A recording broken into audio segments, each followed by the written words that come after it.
Patrick Turmy, président de l'Université d'Evry. Monsieur le Président de la République, je souhaiterais vous faire part de ce besoin immense de réconciliation, besoin d'un regard nouveau, d'un regard différent, neutre et bienveillant qu'appellent de leurs vœux les femmes et les hommes qui font la richesse silencieuse de nos vies et qui veulent traduire en réalité les espoirs qui secouent leurs rêves et traversent leur vie. Il y a ici, en effet, une humanité qui porte des trésors de volonté, d'opiniâtreté et de persévérance. Une humanité solidaire, dont l'ambition est d'être considérée sur un pied d'égalité et sans préjugés, comme tout un chacun, pour avoir une vie digne, dans la sécurité et dans la paix, dans le but de voir se construire des lendemains meilleurs. Pour preuve, j'en prendrai l'exemple de l'Université d'Evry, que j'ai l'honneur de présider, et qui s'est fixé une double mission de service public, pas ordinaire, hier regardée comme impossible, celle de candidater pour rejoindre l'Université Paris-Saclay de rang mondial, et qui sera une fierté pour la France,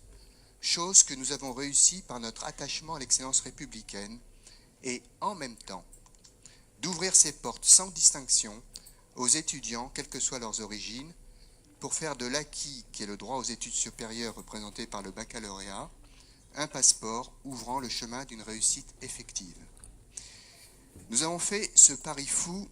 de ne pas dire oui si, mais oui avec la jeunesse, parce que nous croyons en elle et en sa force.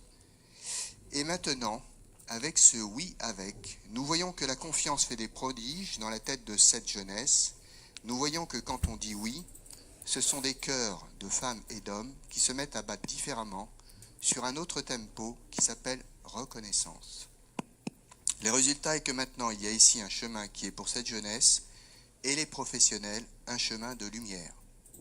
Tout cela, Monsieur le Président de la République, pour vous dire que nous avons besoin d'un État qui se comporte en arbitre neutre, d'un État qui dit oui quand il s'agit d'attribution, d'équipement ou d'infrastructure pour assurer dignement notre mission de service public au service de la jeunesse, de la science,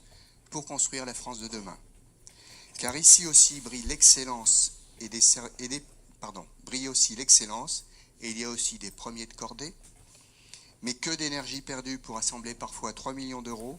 pour boucler un CPER, quand ce ne sont pas des mois de négociation pour juste rappeler la légitimité de nos projets. Et pour finir, je souhaite vivement que l'État n'oublie pas, en matière d'universitaire, notre longue histoire d'accueil et de partage, qui a fait de la France ce pays monde, qui participe de la conscience universelle avec ses valeurs, qui sont sa force, en mariant la chimie de l'étrange et de l'étranger.